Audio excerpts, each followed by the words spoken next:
독일의 한 은퇴한 항공우주 공학자는 자신의 연구실에서 밤하늘의 신호를 분석하다 평생을 뒤흔들 발견을 합니다.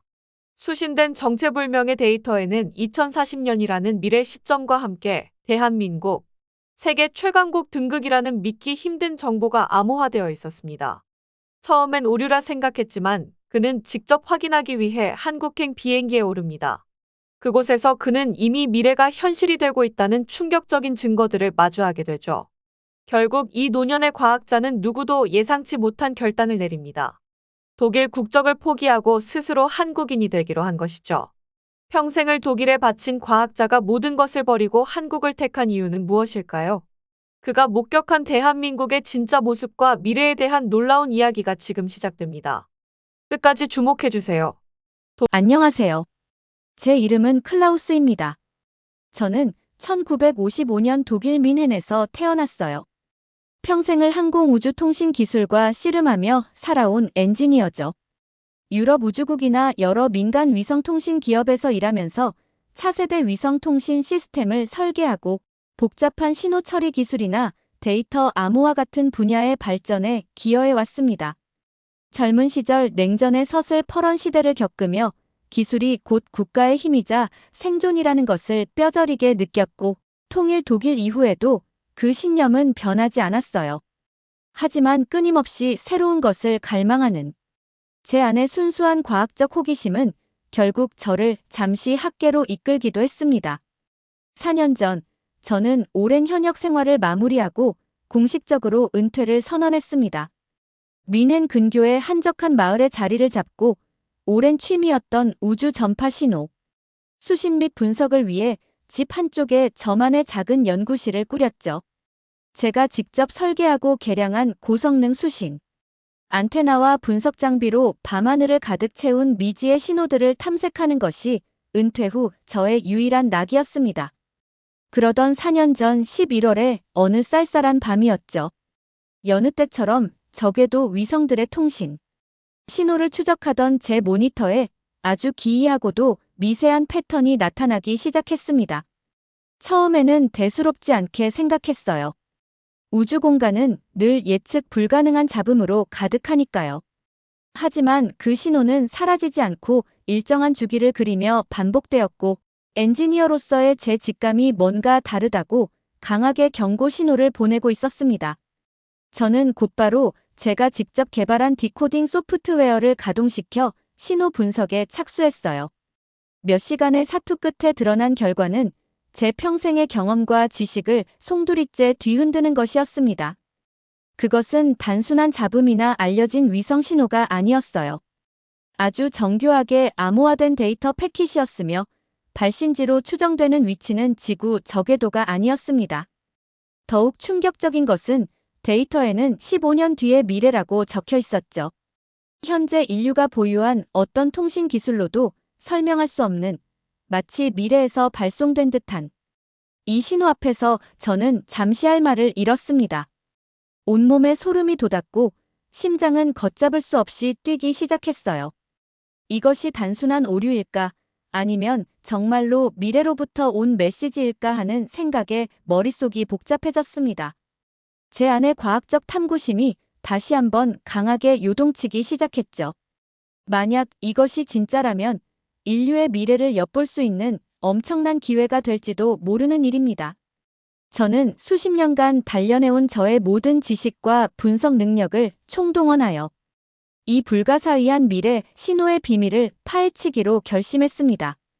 그날 밤 저의 작은 연구실은 인류 역사의 미증유의 비밀을 향한 외로운 탐구의 시작점이 되었습니다.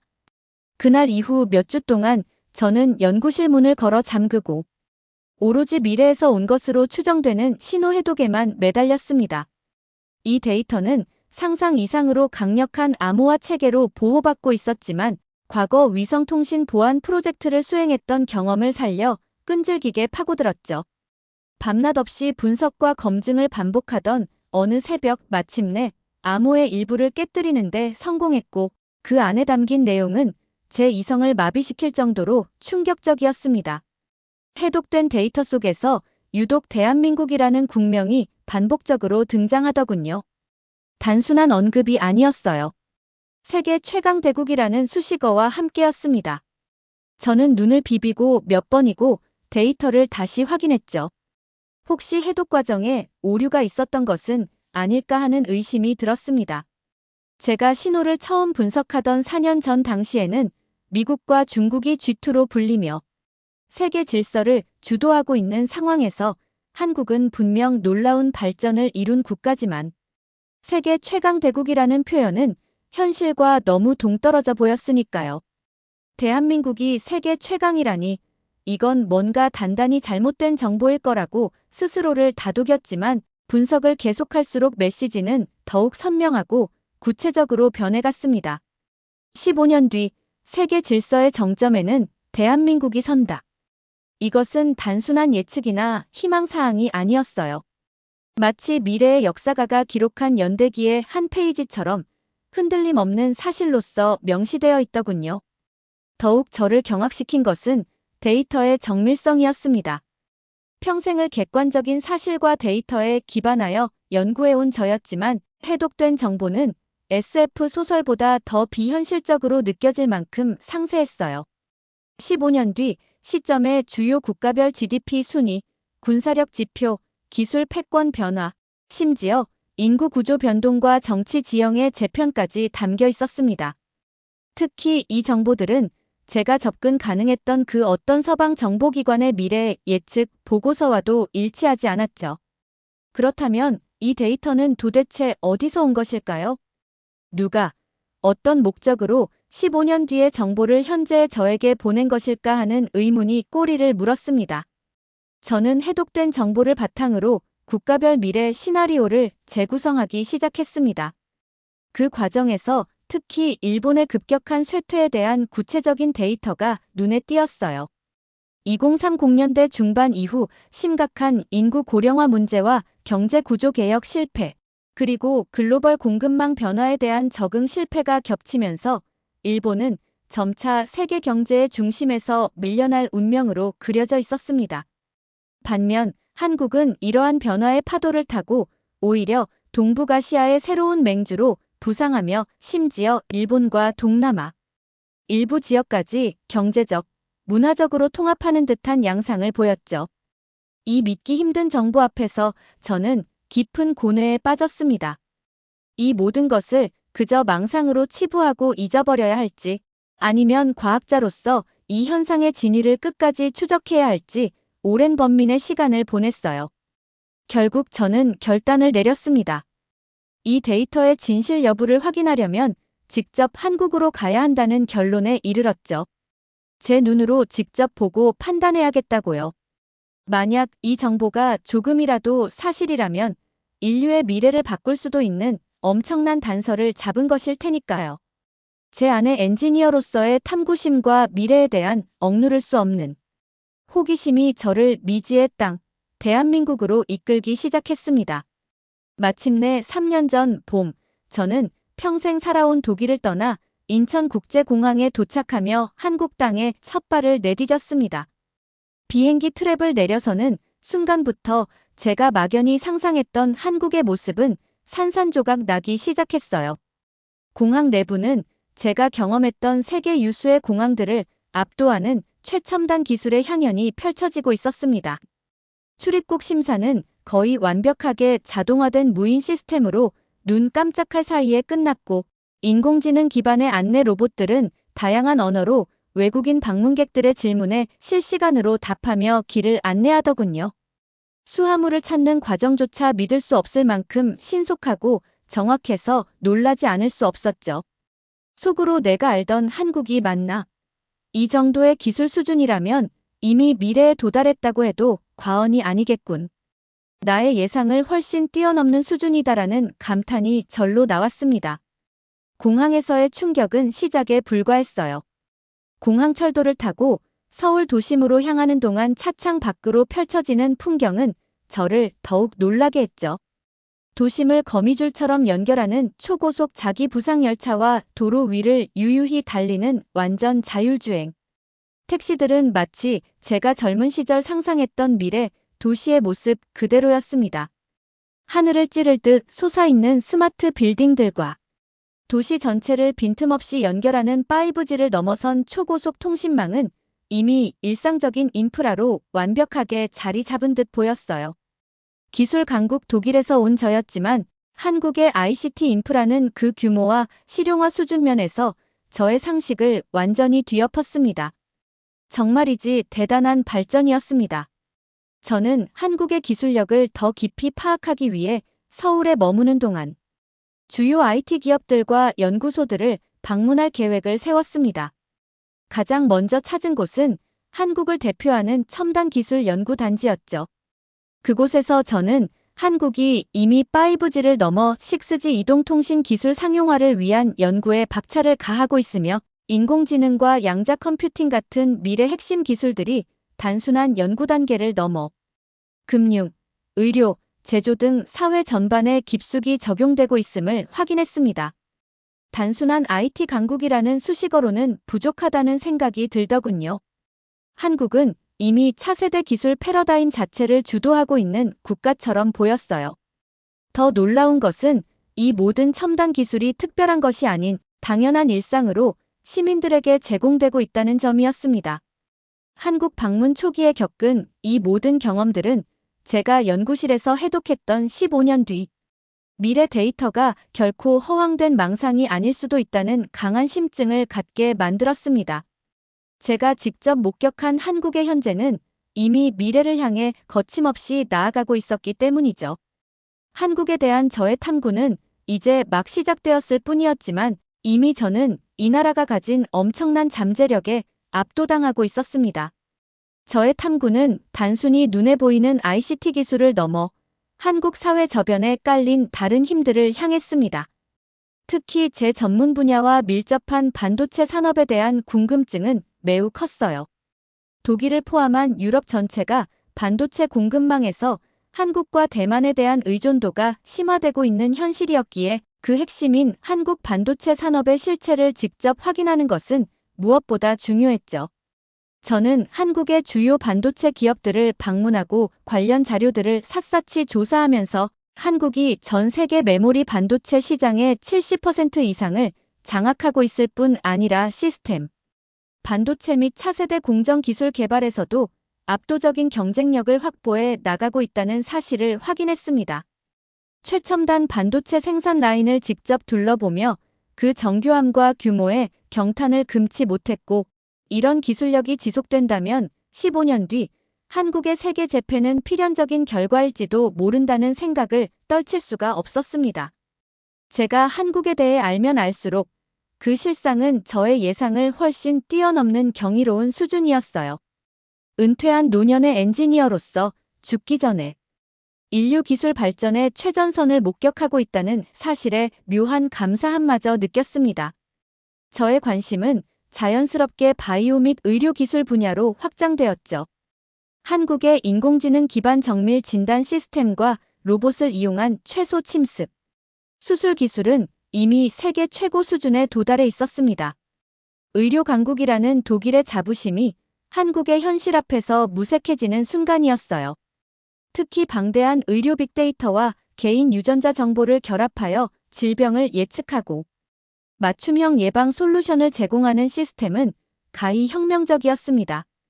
저는 과거 제가 가졌던 독일 의료 기술이 최고라는 믿음이 얼마나 좁은 시야에 갇힌 편견이었는지를 통감하며 전 세계가 한국 의료 기술의 진정한 가치를 심각하게 과소평가하고 있다고 결론 내렸습니다. 마지막으로 저는 한국의 문화적 힘, 이른바 K컬처의 위력을 직접 체험했습니다. 서울거리 곳곳에서 K-팝과 K-드라마, K-웹툰에 열광하는 전 세계 젊은이들의 모습을 목격하며 신선한 충격을 받았죠.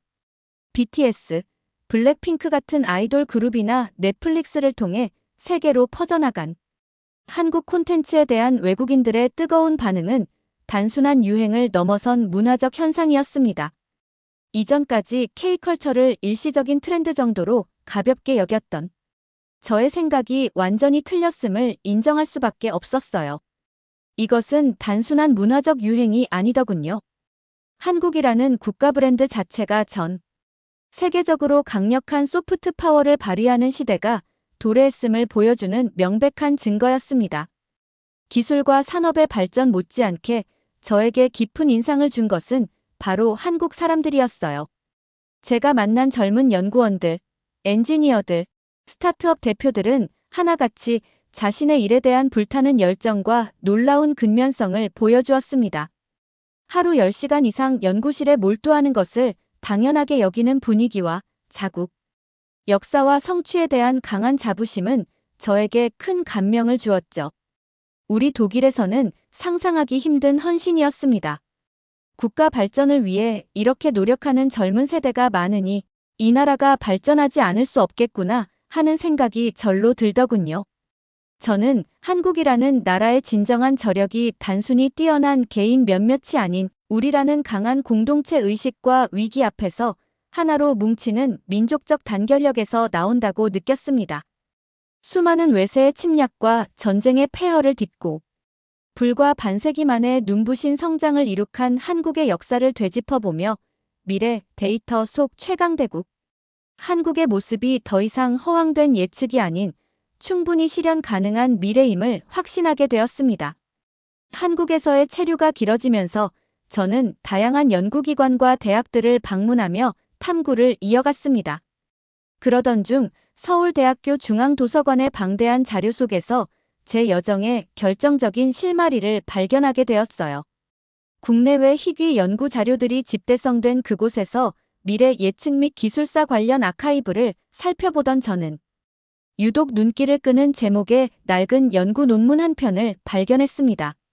15년 뒤 지정학적 격변과 시간, 흐름의 재고찰, 티토 가설을 중심으로 존 티토. 20여 년 전 인터넷을 떠들썩하게 했던 자신이 15년 뒤 미래에서 왔다고 주장했던 미스터리한 인물이었죠. 대부분의 사람들에게 잊혀진 도시 전설 속 이름이었지만 제가 주목한 것은 이 논문이 티토가 세상에 알려지기 훨씬 전인 27년 전에 작성되었다는 사실이었습니다. 저자 이름은 공란이었고 표지에는 오직 서울대 미래기록이라는 희미한 스탬프만 찍혀 있었죠. 묘한 긴장감 속에서 논문의 첫 장을 넘겼습니다. 논문의 중반부 15년 뒤 동아시아 세력 재편. 예측도라는 제목 아래 첨부된 한 장의 세계 지도가 제 시선을 강탈했어요. 지도를 자세히 들여다본 순간 저는 숨을 멈췄습니다. 지도 위의 국경선은 제가 알던 현재와는 완전히 달랐죠. 한반도는 분단의 상처를 극복하고 대한민국이라는 이름 아래 하나가 되어 있었고 그 영향력은 만주 일부와 연해주까지 미치고 있었습니다. 심지어 일본 열도의 상당 부분과 동남아시아 주요 지역까지 한국 중심의 경제 블록 혹은 연방 형태로 통합된 듯한 모습으로 그려져 있었어요. 이는 단순한 경제대국을 넘어선 아시아의 새로운 패권 국가로서의 한국을 명백히 보여주는 지도였습니다.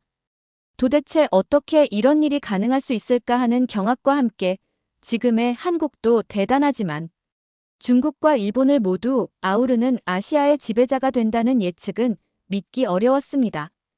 충격 속에서 논문의 다음 페이지를 넘겼고 지도에 대한 부연 설명을 발견했습니다.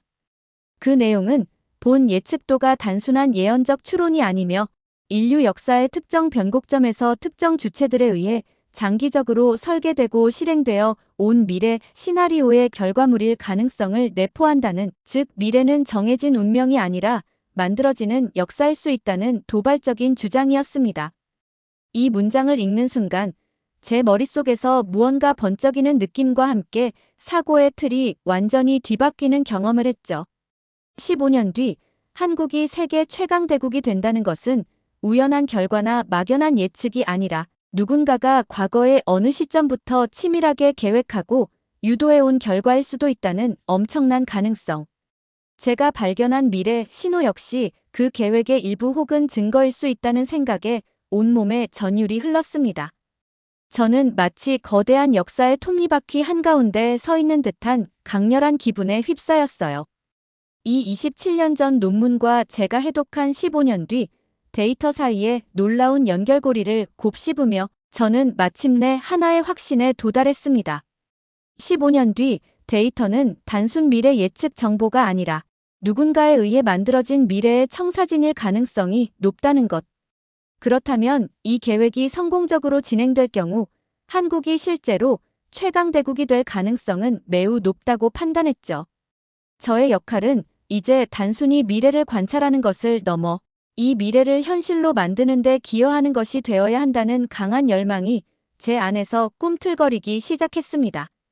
바로 그 무렵, 저는 서울에서 열린 한 국제 컨퍼런스에서 세계적인 글로벌 경제 전략가인 벤을 만나게 되었습니다.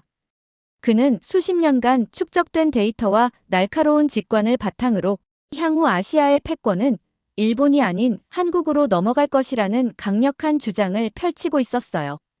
특히 그는 일본 경제의 구조적 취약성과는 대조적으로 한국의 기술 혁신 역량, 젊고 역동적인 인구 구조, 그리고 전 세계를 휩쓰는 문화적 영향력 등을 그 근거로 제시했는데, 이는 제가 미래 데이터와 직접적인 경험을 통해 얻은 결론과 놀라울 정도로 일치했습니다. 과학자의 데이터 분석과 노련한 경제 전략가의 시장, 통찰력이 정확히 같은 미래를 가리키고 있다는 사실은 제 마음에 마지막 확신의 쐐기를 박는 계기가 되었죠. 벤과의 깊은 대화를 나눈 후 저는 더 이상 망설일 필요가 없음을 깨달았습니다. 독일로 돌아가는 대신 이곳 한국에 남아 다가올 위대한 미래를 설계하는 여정에 동참하겠다는 최종적인 결심을 굳혔습니다. 미래에 대한 흔들림 없는 확신은 제 인생의 가장 중대한 결정으로 이어졌습니다. 독일에서 태어나 독일 과학기술계에 평생을 바쳤던 제가 2년 전 대한민국 국적 취득을 신청한 것이죠.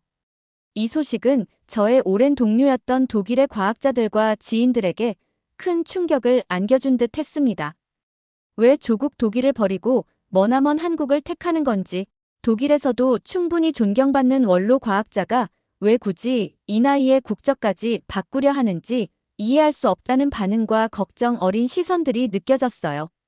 하지만 저의 마음은 단호했습니다. 더 이상 방관자로서 미래를 예측하는 데 만족할 수 없었고, 저는 이 나라, 한국의 미래를 직접 만들고 기여하고 싶다는 강한 열망을 느꼈습니다.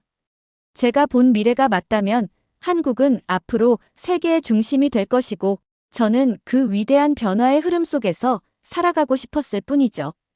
귀화 과정은 결코 쉽지 않았습니다. 낯선 언어인 한국어 능력 시험을 통과해야 했고, 한국의 역사와 문화, 사회 시스템에 대한 깊이 있는 이해를 증명하는 여러 차례의 심층 면접도 거쳐야 했어요. 저는 진심을 다해 준비했습니다. 서툴지만 또렷한 발음으로 제가 왜 대한민국 국민이 되고 싶은지를 절실하게 설명하려고 노력했고, 제 눈빛에서 진정성을 읽어주길 바랐습니다. 오랜 기다림과 노력 끝에 마침내 작년 저는 대한민국 국민으로서의 자격을 공식적으로 인정받는 영광을 안았습니다. 제 인생에서 작년은 결코 잊을 수 없는 가장 감격스럽고 값진 해로 영원히 기억될 것입니다. 독일의 저명한 항공우주공학자가 한국 국적을 취득했다는 소식은 한국과 독일, 양국은 물론 전 세계 언론의 뜨거운 관심을 받았습니다. 각종 뉴스 매체와 방송사들은 앞다투어 제 이야기를 다루었고, 인터뷰 요청이 쇄도했죠. 왜 하필 한국이었냐는 반복되는 질문에 저는 언제나 같은 취지로 답했습니다. 15년 뒤 한국이 세계 최강 대국이 된다는 명백한 데이터를 확인했고, 직접 한국 땅을 밟아 그 무한한 가능성을 두 눈으로 목격했기 때문이라고요. 한국은 과학기술, 경제, 문화, 교육 등 사회 전반에서 경이로운 혁신을 이루고 있으며, 무엇보다 중요한 것은 역동적인 에너지와 불굴의 의지를 가진 한국 국민들이라고 강조했습니다. 이 힘이 세상을 바꿀 것이라고 저는 확신한다고 말이죠. 저의 진심 어린 이야기들은 점차 한국 사회에 잔잔한 파장을 일으키기 시작하는 것 같았습니다. 특히 몇몇 방송 인터뷰에서 제가 깊이 연구했던 한국 전쟁의 비극과 그 폐허 위에서 기적적인 경제 성장을 이룩한 역사에 대해 진심 어린 존경심을 표했을 때, 전쟁과 가난을 겪었던 많은 노년층 세대가 깊은 감동을 받았다는 이야기도 전해 들었습니다. 멀리 독일에서 온 박사도 우리나라를 저렇게 높이 평가하고 사랑한다는데 우리 스스로 더 큰 자부심을 가져야 하지 않겠냐는 긍정적인 분위기가 형성되는 것을 느끼며 저의 존재 자체가 한국 사회에 작은 활력과 자긍심을 불어넣는 계기가 되기를 소망했습니다. 저는 제가 보았던 미래의 단편들이 점차 현실 속에서 그 모습을 드러내는 것을 목격하며 저의 확신을 더욱 굳혀갔습니다. 현재를 기점으로 한국의 반도체 초격차 전략이 성공하며 명실상부한 세계 1위로 올라서는 모습. 내년 예상치 못한 글로벌 팬데믹 상황에서 K방역 시스템과 신속한 백신 개발로 세계에서 가장 먼저 위기를 극복하는 저력. 2년 뒤. 이후 K컬처가 전 세계 대중문화의 주류를 완전히 장악하는 현상. 그리고 4년 뒤경 인공지능 기반의 무인 드론 부대 창설, 차세대 스텔스 전투기 독자 개발, 핵 추진 항공모함 건조 등 세계 최고 수준의 첨단 국방 기술력을 확보하는 과정 등을 마음속으로 그리고 있습니다. 5년 뒤부터 10년 뒤, 사이가 한국의 폭발적인 도약을 목격하게 될 결정적인 시기가 될 것이라고 주변에 힘주어 이야기하곤 하죠. 저는 무슨 수를 써서라도 15년 뒤의 세상을 제 눈으로 직접 확인하기 위해 건강하게 살아남을 것입니다. 그리고 그때 백발이 성성한 한국인 노과학자로서 저는 비록 독일 땅에서 태어났지만 저의 영혼은 대한민국에서 비로소 완성되었다고 이 위대한 나라의 경이로운 역사를 목격한 증인이었고 이제 자랑스러운 한국인으로 이곳에 잠들고 싶다고 말하는 제 모습을 그려봅니다. 비록 지금 저의 이야기가 누군가에게는 현실 감각 없는 늙은 과학자의 헛된 망상이나 희망 섞인 예측으로 치부될지라도 저는 확신합니다. 저는 단순히 미래를 엿본 사람이 아니라 제가 본 미래를 굳게 믿고 그것을 현실로 만들기 위해 함께 땀 흘리는 사람이라는 것을요. 그리고 대한민국의 위대한 미래는 이제 겨우 서막이 올랐을 뿐이며 지금 이 순간에도 역사는 계속 쓰이고 있다는 것을 말입니다. 여러분, 오늘 우리는 평생을 독일의 과학자로 살아온 클라우스 씨가 우연히 미래에서 온 신호를 발견하고 미래 대한민국이 세계 최강대국이 될 것이라는 데이터를 접한 뒤 직접 한국을 찾아 그 무한한 가능성을 확인하고 마침내 대한민국 국민이 되기로 결심한 깊은 감동의 사연을 함께 나누었어요. 자신의 모든 것을 걸고 미래에 대한 확신을 행동으로 옮긴 클라우스 씨의 용기와 한국에 대한 깊은 애정에 저 역시 영상을 만드는 내내 가슴 뭉클함을 느꼈답니다. 그의 이야기는 우리에게 큰 울림과 자부심을 주는 것 같아요. 오늘도 저희 이야기에 귀 기울여 주신 시청자 여러분께 진심으로 감사드려요. 앞으로도 이렇게 가슴 따뜻하고 희망을 주는 이야기들로 여러분을 찾아뵐게요. 다음 이야기도 놓치지 않으시려면 채널 구독과 좋아요, 알림 설정 꼭 부탁드릴게요. 여러분의 응원이 저희에게는 가장 큰 힘이 된답니다. 고맙습니다.